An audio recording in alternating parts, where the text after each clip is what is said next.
बच्चों, once again welcome on Vedantu NEET made easy. I really hope कि आप सब बहुत अच्छे से पढ़ाई कर रहे हैं। मैं हूं आपकी अपनी अमृता मैम। आज बच्चों, आज के सेशन में हम लोग डिस्कस करने वाले हैं Watson and Crick double helical model of DNA, ठीक है, जो कि हमारे क्लास 12th का जेनेटिक्स का एक पोर्शन है, जिसपे कि प्रीवियस कई सालों में बहुत सारे क्वेश्चंस आए हुए हैं। सो this is very important topic. पर खास बात यह है आज के सेशन की कि आज हम इस टॉपिक को 10 मिनट्स के अंदर कवर अप करने वाले। सो स्टे ट्यून्ड, मजा आएगा, आखिरी तक अटेंड करिए। ये Watson and Crick double helical model of DNA आपको 100% समझ में आ जाएगा। इसी के साथ साथ में आप लोगों को इसके रिलेटेड जो भी क्वेश्चन सामने आएंगे वो आप आसानी से सॉल्व कर पाएंगे। So let's quickly start with this session. बच्चों, यहां पर Watson and Crick double helical model of DNA है क्या, पहले ये समझते हैं। देखिए, हम लोगों के पास में हमारी बॉडी में जितने भी सेल्स प्रेजेंट है, हर एक सेल के अंदर, न्यूक्लियस के अंदर हमारा जेनेटिक मटेरियल प्रेजेंट होता है। जेनेटिक मटेरियल बेसिकली दो मेन फॉर्म्स में एग्जिस्ट कर सकता है, या तो वो आरएनए हो सकता है या वो डीएनए हो सकता है। लेकिन हायर ऑर्गेनिजम्स के पास में डीएनए ही जेनेटिक मटेरियल के फॉर्म में होता है, ठीक है। इवन बैक्टीरियाज के पास में भी जेनेटिक मटेरियल डीएनए के फॉर्म में ही होता है। आरएनए के फॉर्म में जेनेटिक मटेरियल सिर्फ कुछ वायरसेस के पास हो सकता है, वायरॉइड्स के पास में हो सकता है, ठीक है। तो जेनेटिक मटेरियल मेजरली हमारे पास में डीएनए के फॉर्म में प्रेजेंट होता है। ऐसा नहीं है कि हमारे पास में आरएनए नहीं होता, वी ऑल्सो हैव आरएनए, पर आरएनए जो हमारे पास में सेल्स में प्रेजेंट होता है बच्चों, वो इनहेरिटेड वाला जेनेटिक मटेरियल नहीं रहेगा, ठीक है। आरएनए जो है वो आपका from one generation to next generation pass on नहीं होने वाला है, ठीक है। It is the DNA which is going to inherit from one generation to the next generation, ठीक है। तो हमारे पास जो डीएनए प्रेजेंट है, ह्यूमन बॉडी के सेल्स में जो डीएनए प्रेजेंट है बच्चों, उस डीएनए को हम लोग बोलते हैं बी डीएनए, ठीक है। डिफरेंट डिफरेंट टाइप्स के डीएनए होते हैं, B DNA, A DNA, Z DNA, different different types के डीएनए प्रेजेंट हो सकते हैं, लेकिन मेजॉरिटी ऑर्गेनिजम्स में बी डीएनए होता है। ह्यूमन के पास में हर एक सेल में बी डीएनए प्रेजेंट होता है, ठीक है। ये जो बी डीएनए होता है बच्चों, ये इसका जो स्ट्रक्चर है उसको इलैबोरेट किया दो साइंटिस्ट ने, जिनका नाम है वॉटसन एंड क्रिक, ठीक है।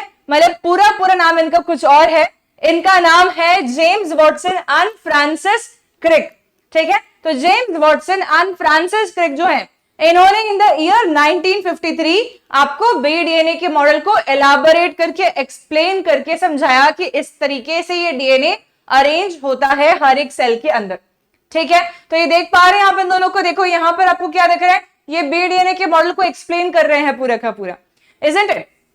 तब इन्होंने स्ट्रक्चर ऑफ डीएनए हमें दिया। स्ट्रक्चर ऑफ डीएनए दिया जब इन्होंने, तब इन्होंने क्या क्या बातें बताई डीएनए के स्ट्रक्चर के बारे में, ठीक है। उन सारे पॉइंट्स को हम वन बाय वन डिस्कस करते हैं और उसी सारे पॉइंट्स को हम लोग लिखते हैं structure of B DNA explanation के अंदर, ठीक है। यानी कि एनसीईआरटी के अंदर आपका स्ट्रक्चर ऑफ बी डीएनए के बारे में जो भी पॉइंट्स दे रखे हैं, वही पॉइंट्स जो है आपके नीट एग्जामिनेशन में भी आते हैं।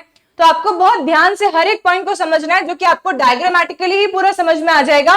फिर जब हम एनसीईआरटी के पॉइंट्स रीड करेंगे तो आप बोलेंगे कि मैम ये हमारे लिए बहुत सिंप्लीफाई, बहुत ईजी हो चुका है, ठीक है। तो देखो यहां पर आपको स्ट्रक्चर कैसे दिख रहा है, ये दिख रहा है आपको डबल हेलिकल डीएनए, ठीक है। डबल हेलिकल डीएनए जो है, ये हेलिक्स क्यों बन गया है, इसका हेलिक्स क्यों बन चुका है बच्चों? बिकॉज स्टेबिलिटी अटेन करने के लिए हमारी बॉडी के जो बायोमोलिक्यूल्स होते हैं, वो कई बार फॉर्म ऐसा लेते हैं जिसमें कि वो स्टेबल फील कर पाए। जैसे कि प्रोटीन्स हो गए, तो प्रोटीन्स हमारी बॉडी में जो प्रेजेंट होते हैं, वो हेलिकल भी हो सकते हैं, वो प्लेट लाइक मैनर में भी अरेंज हो सकते हैं, वो फोल्डेड भी हो सकते हैं, हाईली फोल्डेड भी हो सकते हैं, ठीक है। तो वैसे कई सारे मॉलिक्यूल्स हमारी बॉडी में जो प्रेजेंट है, बायोमोलिक्यूल्स, वो बहुत बड़े स्ट्रक्चर्स होते हैं, काफी ज्यादा, और इसीलिए अपने आप को थोड़ा सा कॉम्पैक्ट करने के लिए, ऑर्गेनाइज करने के लिए वो कोई ना कोई फॉर्म अटेन कर लेते हैं, ठीक है।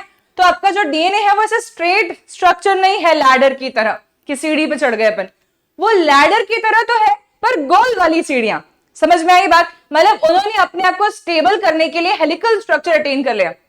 तो आपको इमेजिन करना है डीएनए आपका कैसा दिखता होगा, एक रोलिंग स्टेयरकेस के जैसे दिखता होगा। जैसे कि गोल वाली सीढ़ियां हम चढ़ना चालू करें तो फिर वो स्टेयरकेस पे हम चढ़ते जा रहे हैं, ठीक है। तो स्टेयरकेस के दोनों साइड पे क्या प्रेजेंट होता है, रेलिंग प्रेजेंट होती है ना, जिस रेलिंग को पकड़ के कभी कभी हम चढ़ते हैं, ओके। और सीढ़ियां होती है जिसपे हम पैर रख के ऊपर चढ़ते जाते हैं। आपको एक चीज और इमेजिन करनी है कि एक सेंटर में एक इमेजिनरी लाइन भी है, ठीक है, सेंटर पॉइंट भी है उसका, तो ऑब्वियसली होगा सेंटर पॉइंट है, इमेजिनरी लाइन वहां से जा रही है, ऐसा आप इमेजिन करके चलेंगे इस रोलिंग स्टेयरकेस के अंदर, ठीक है बच्चों।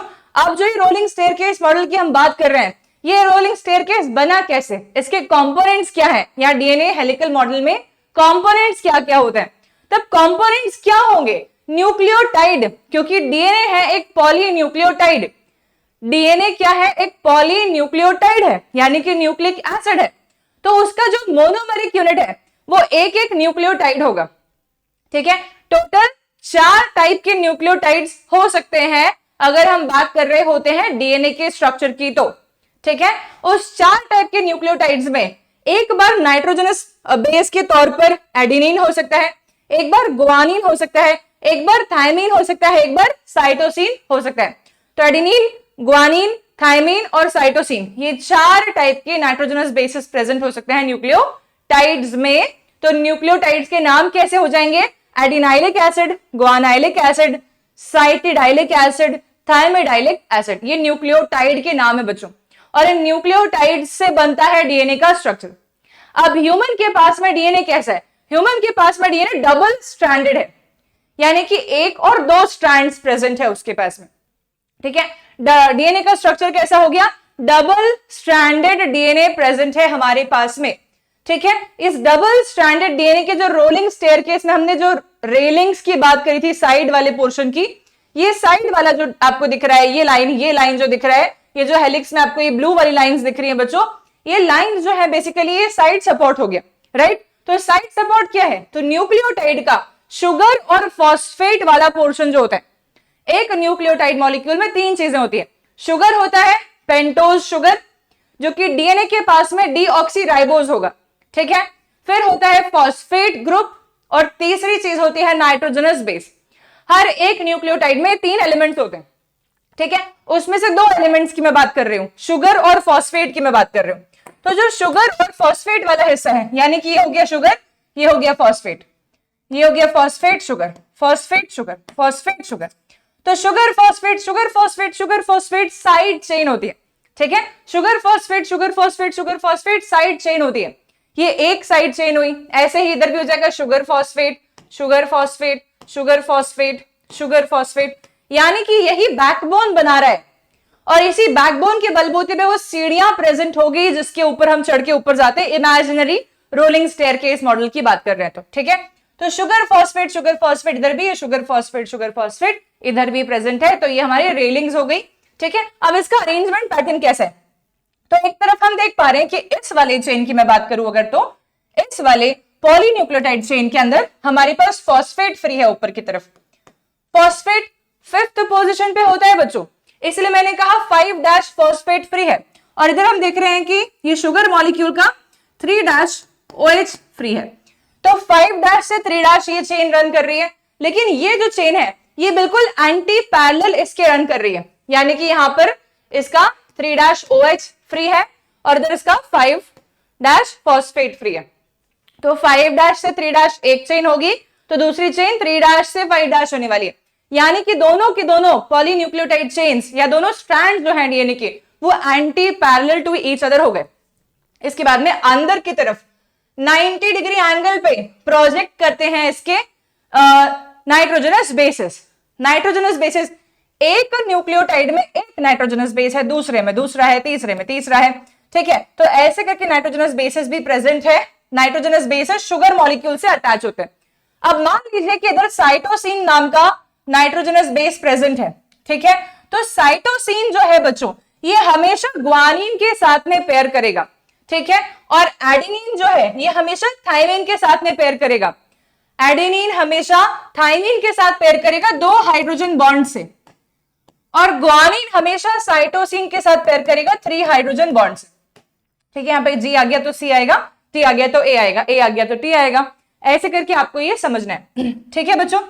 एडेनिन और ग्वानिन जो होते हैं बच्चों, एडेनिन और ग्वानिन ये होते हैं प्यूरिन्स, ठीक है। और थायमिन और साइटोसिन जो होते हैं ये होते हैं पिरिमिडीन्स, पिरिमिडीन्स, ठीक है। तो प्यूरीन्स एंड पिरिमिडीन्स होते हैं हमारे नाइट्रोजनस बेसिस केमिकली, ओके।